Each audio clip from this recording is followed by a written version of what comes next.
Want to know why? Ask how. Howard the Humongous. America needs, this is a message for Donald Trump, Hillary Clinton, and Bernie Sanders. America needs aspirations. We need high goals. We need lofty aims that give us hope. Lofty things we can set out to achieve. A nation that looks up goes up. A nation that looks down goes down. We've spent too much time looking down. Our leaders need to preach goals. Goals that if we work hard enough, we can reach. Two men have laid out high goals in this primary campaign season. They've been Bernie Sanders and guess who? Elon Musk. Bernie's platform sets standards we can aspire to and eventually achieve. Free college for those who work hard to educate themselves. Free medical care for all. Repair of our infrastructure and upgrade to make it the most next-generation transport and plumbing infrastructure in the world. Bernie's goal of breaking up the banks, you know I disagree with strongly. And another factor is necessary to achieve Bernie's goals that's related to the banks and Wall Street: economic growth. Remember, government gave us computers, microchips, and the internet, so we need research and development from government. But we also need innovation, competition, foresight, and excellence from private industries. We need the next Apples and the next Alphabets.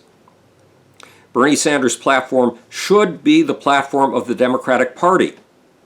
The platform adopted in Philadelphia in July. Now why? Let's be honest. The Democratic Party has gone without a clear set of goals, without something higher to aspire to, without something idealistic to occupy our dreams, without a simple platform, since Lyndon Johnson's Great Society in 1963. Merely muddling through and being pragmatic is not enough. Yes, it helped Bill Clinton achieve one of the first budget surpluses in your lifetime and mine in 2000. The Cato Institute argues that it was Republican policies that created that budget surplus, but it was Clinton who was in office. And every Republican has busted the bank and brought us huge deficits, every Republican president. But balancing the budget and producing a surplus is not enough. To nourish a civilization, you need an infrastructure of fantasy. You need goals, goals that are set very high. Goals have a magical ability. If you set them and stick to them, you often achieve them. With high goals, you can change the very nature of the human condition. With clear goals, you have a sense of a future, a sense that you are on a path. You have an organizing principle for your efforts. And remember, persistent effort makes the impossible achievable and the unattainable an everyday reality. Set goals and you can achieve impossible things. Am I bullshitting you? Look what John Kennedy achieved in 1961 when he said that he will go to the moon. We will go to the moon, Kennedy said, not because it is easy, but because it is hard. Kennedy's ridiculous goal galvanized America. And when we achieved it, when we put men on the moon, our moon landings gave us a symbol that affirmed our value to ourselves, decade after decade. It did it in the moon landings uplifted our sense of our own identity, the same way that Egypt's highest achievement, the pyramids, lifted the sense of Egypt's possibilities for more than 2,000 years.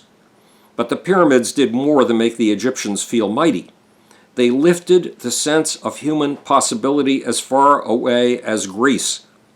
Herodotus, the first historian in the West, chronicled the first 4 of the 7 wonders of the world. And they were literally the highest achievements of people all over the Mediterranean. Literally the highest. They were human constructions that did their best to scratch the sky.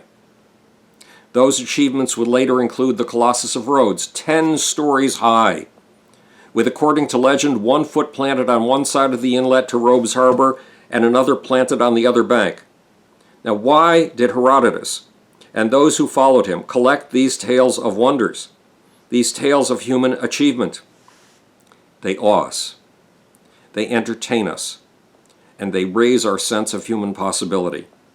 They literally lift our imaginings to new heights. Yes, literally. We humans aspire the most eagerly when we aspire to the skies. Today, that same level of high aspiration is being used to challenge us once again, but our highest vision is not coming from Donald Trump, Hillary Clinton, or even Bernie Sanders. None of them are proving to be visionaries. It is coming from a private individual who is using his own funds to do something that we've achieved, that we believed in the past that only governments can achieve. The dreamer is Elon Musk, the only private individual on planet Earth with a believable Mars program. In fact, the only human in or out of government with a believable Mars program. And this is a Mars program that Elon Musk will be able to achieve. Remember, everything Musk has set out to do in the last 10 years, he has accomplished. He's turned it into a reality. Elon Musk made an astonishing announcement last week. He said that he will land one of his Dragon capsules on Mars as early as 2018. That Dragon capsule will be the most massive object humans have ever landed on the Martian surface, and it will have enough cargo carrying capacity to carry a cargo equal to all of the rovers we have ever landed on Mars. Let me repeat that. It will be able to land a cargo bigger than all the rovers we've ever landed on Mars. And eventually, Dragon capsules will bring what's called ISRU equipment, in situ resource utilization equipment. Take substances from where you are and manufacture them right there, equipment. And what will that equipment do on the Martian surface? It'll turn the carbon dioxide in Mars' atmosphere and the water beneath the Martian soil into fuel, rocket fuel. Fuel that can be used to refuel the empty tanks of the Dragons and allow them to lift off from the Martian surface and come back to the area of the Earth, to Earth orbit. What's more, those Dragon capsules not only have their own retro rockets, but they were designed from the very beginning to carry humans. 7 humans per Dragon capsule, to be specific. Can Elon Musk really do what John F. Kennedy did? Can he really raise the level of American aspiration? Can he really raise the sense of possibility of Western civilization? You and I are about to find out. Just wait until the fall, when Elon will go one step beyond successfully launching satellites, then landing his rockets on barges so they can be reused like airplanes, thus bringing the cost of getting stuff into orbit way, way down. Elon's vision, his Mars vision, will be laid out in a book by the space industry's leading journalist, Leonard David, in roughly September. In October, Elon's Mars vision will be laid out in a 6-part series on the National Geographic Channel, and it's a series made by 2 of the best filmmakers in the business, Ryan Grazer and Ron Howard, who apparently believe in Elon's vision with good reason. One more note on the state of America's aspirations. A space organization this week managed to extract the space policies from Donald Trump and Hillary Clinton. Trump says that space is nice, but it's not important. He'll worry about space once every American has a job. That's a stupid statement. Trump doesn't realize that there's a space economy on the horizon that will create the next generation of jobs. There's asteroid mining, for example. But right now, more immediately, Trump doesn't realize that the space business based on commercial satellites alone is a third of $1 trillion business today. And that means jobs. Imagine what will happen when we take it further. Hillary Clinton, on the other hand, points out that she applied to be an astronaut when she was a teenager. She loves the idea of space. And for the last 2 years or so, she's employed a former NASA administrator named Lori Garver as one of her secret sources, a person who's there to help Hillary map out a space policy. Now, Lori is a friend of the folks that I'm close to in the space community, and Lori aims high, very high, and she has practical plans for achieving the goals that she lays out. Hillary's problem is that her policies are so muddy that they get no publicity.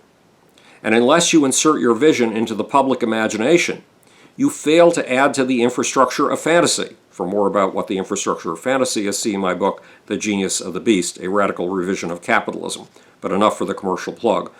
The infrastructure of fantasy is what turns impossibilities into everyday realities.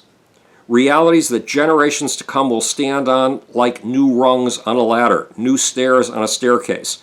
A ladder, a staircase, that's constantly growing higher thanks to the efforts of people like you and me. A ladder that we, through our joint efforts, grow constantly. There's a bottom line to this rant. Leaders have to set our level of aspirations. They have to be visionaries. They have to set those aspirations out clearly. And they have to set them high. Literally high. Just as the pyramids, the Colossus of Rhodes, our skyscrapers, and our moon program aimed high. Why? Because we get hope, energy, confidence, and new realities from our infrastructure of fantasy. Bernie Sanders has set out high aspirations. So has Elon Musk. Bernie's platform should be the platform of the Democratic Party, and Elon's vision should become the next big inspiration for our civilization. This is Howard the Humongous, speaking to you from the future. It's your job and my job to make. Or, want to know why? Ask how. And now to show my complete lack of manual dexterity by attempting to find the invisible, impossible little off button, I think I've got it.